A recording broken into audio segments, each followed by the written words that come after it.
विराट जी, आपका तो नाम भी विराट और काम भी विराट। नमस्कार आप सर। दुबई में से आज समय निकाला और वहां तो ये खेल आपका बड़ा तनावपूर्ण रहता है। उसमें भी आपने और अपनी भागदौड़ भरी जिंदगी में अभी जो फिटनेस रूटीन फॉलो करते हैं,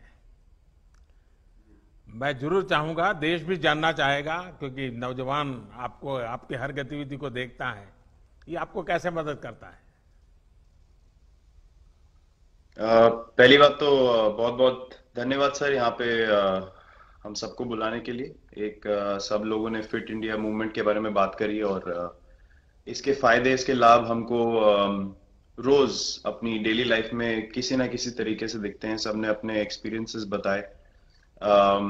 मिलिंद जी ने भी बहुत अच्छी बातें रखी। बहुत इंस्पिरेशनल उनका भी काम रहा है, उनकी जर्नी रही है पिछले कुछ सालों में। मैंने भी बहुत ऑब्जर्व किया है।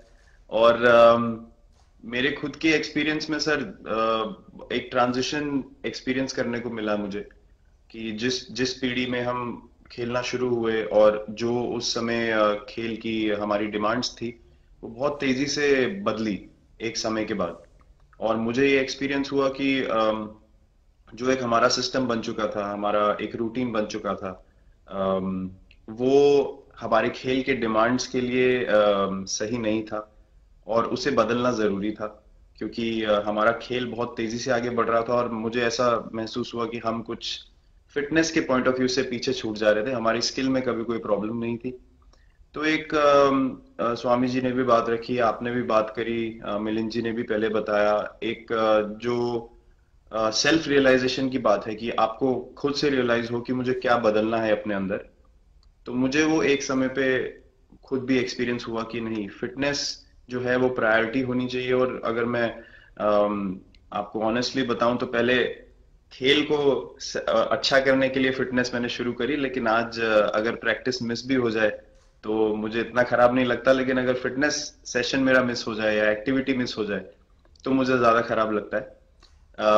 तो इसके फायदे जो हैं नहीं, सर वो सबसे पहले आपको ये जो नया मंत्र जगा, तो दिल्ली के छोले भटूरे का ही बहुत दुखता हुआ होगा।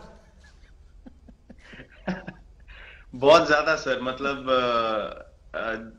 जो अभी हमने थोड़ी देर पहले बात करी कि हमारा जो नेटिव डाइट है, एक जिस रीजन से हम आते हैं उसका जो हम वो खाते हैं, उससे कभी मैंने कभी एक्सपीरियंस नहीं किया कि हेल्थ इश्यूज हुए हो या किसी को कोई बीमारियों का सामना करना पड़ा हो।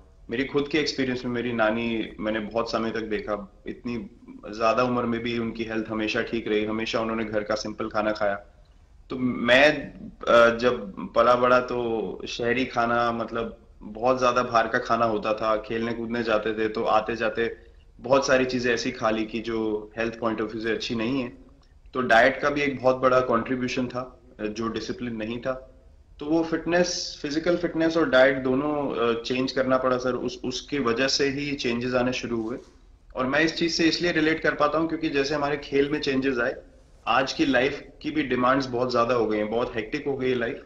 तो अगर हम अपनी फिटनेस को उस पेस के साथ नहीं रखेंगे, सिंक में नहीं रखेंगे, तो हम पीछे छूटते चले जाएंगे। तो अगर हम लोग अपनी फिटनेस को नहीं इंप्रूव करते तो हमारे खेल में भी आज हम बहुत पीछे छूटते चले जाते। क्योंकि आप सिर्फ अपनी स्किल पे डिपेंड नहीं कर सकते। आपका जो मेंटल स्ट्रेंथ है, वो आपका शरीर कितना तंदुरुस्त है और आपका दिमाग कितना तंदुरुस्त है, उस दोनों का एक कॉम्बिनेशन साथ में चलता है। तो अगर मेरा शरीर सपोर्ट नहीं कर रहा है जो मेरा दिमाग सोच रहा है, तो मैं जो करना चाहता हूं मैं नहीं कर पाऊंगा। तो आपके मुझे छोटे सामने छोटे कैलोरी चेंजेस। कम करने का भी तो चैलेंज रहता होगा और इतना बड़ा काम करने का भी चैलेंज रहता होगा। उसको कैसे हैंडल करते हैं। सर मैंने अभी जो अपने अनुभव में मैंने ये चीज एक्सपीरियंस करी है वो ये है कि खाने के बीच में समय देना बहुत जरूरी है। हम लोग बहुत बार खाते हैं और फिर बड़ी मील के बाद वो छोटा छोटा खाते चले जाते हैं पूरा दिन। तो वो जो हमारा सिस्टम है, उसको कहीं प्रोसेस करने का मौका ही नहीं मिलता खाने को, और रात तक हम खाते चले जाते हैं। तो मैं जब छोटा भी था तो 11:30 12 बजे डिनर हो रहा है, उसके बाद मीठा खा के एकदम सो गए। कुछ एक्टिविटी नहीं, कुछ उसके बाद वॉक नहीं। तो आई थिंक ये छोटी छोटी चीजें जो है जो बहुत मैटर करती हैं कि आप अपने अंदर के सिस्टम को भी कितना समय दे रहे हैं उस खाने को प्रोसेस करने के लिए जो आप खा रहे हैं। तो उसके लिए अवेयरनेस बहुत जरूरी है कि आप किस वजह से कर रहे हैं। आप अपने आप को ओवरऑल फिट रखने के लिए कर रहे हैं या फिर सिर्फ वेट लॉस के लिए कर रहे हैं, जैसे अभी रुजुता जी ने बोला। तो प्रायोरिटी बहुत जरूरी है अपने दिमाग में कि आप आपकी इंटेंशन ठीक होनी चाहिए, फिर अकॉर्डिंगली आपके रिजल्ट्स भी वैसे ही आएंगे बाहर। मैंने सुना है कि इन दिनों टीम के लिए एक योयो टेस्ट हो रहा है। क्या ये कैप्टन को भी ये योयो टेस्ट करवाना पड़ता है कि आपको छुट्टी होती है? और योयो टेस्ट होता क्या है? क्या क्या क्या करना पड़ता है? सर, टेस्ट ये बहुत जरूरी था फिटनेस पॉइंट ऑफ व्यू से। अगर आप ग्लोबल फिटनेस लेवल्स की बात करें तो बाकी टीमों से हमारा लेवल अभी भी कम है, और हम चाहते हैं कि वो लेवल हम ऊपर लेके जाएं, जो एक बेसिक रिक्वायरमेंट है।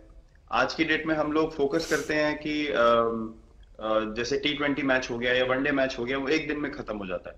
लेकिन अगर हम टेस्ट मैच की बात करें जो 5 दिन आपको खेलना है, हर शाम को आपको वापस जाना है, अगले दिन फ्रेश आना है, तो उस पॉइंट ऑफ व्यू से ये फिटनेस जो स्टैंडर्ड था वो बहुत जरूरी था। और मैं सबसे पहले मैं ही जाके भागता हूँ, और ये कंडीशन है कि अगर मैं भी फेल हो जाऊंगा तो सिलेक्शन के लिए मैं भी अवेलेबल नहीं हूँ।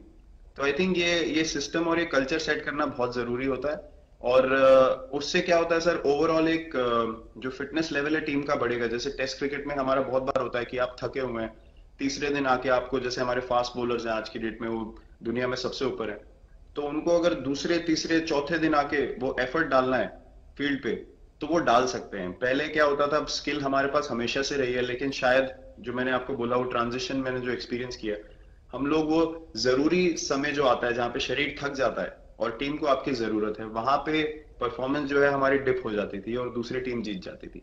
आज की डेट में हमारी फिटनेस की वजह से हम वो जरूरी समय में उस चीज को कैपिटलाइज कर पा रहे हैं और हमारे रिजल्ट्स उसी तरीके से आ रहे हैं। तो एक एक sir benchmark I think elite sports में होना जरूरी है, उससे एक फिटनेस विराट कल्चर जी, बना। मैं देख रहा हूं कि आपका टाइम मैनेजमेंट तो है ही है, लेकिन फिर भी आपकी एक्टिविटी इतनी नजर आती है ना, मैं भी कभी कभी फॉलो करता हूं।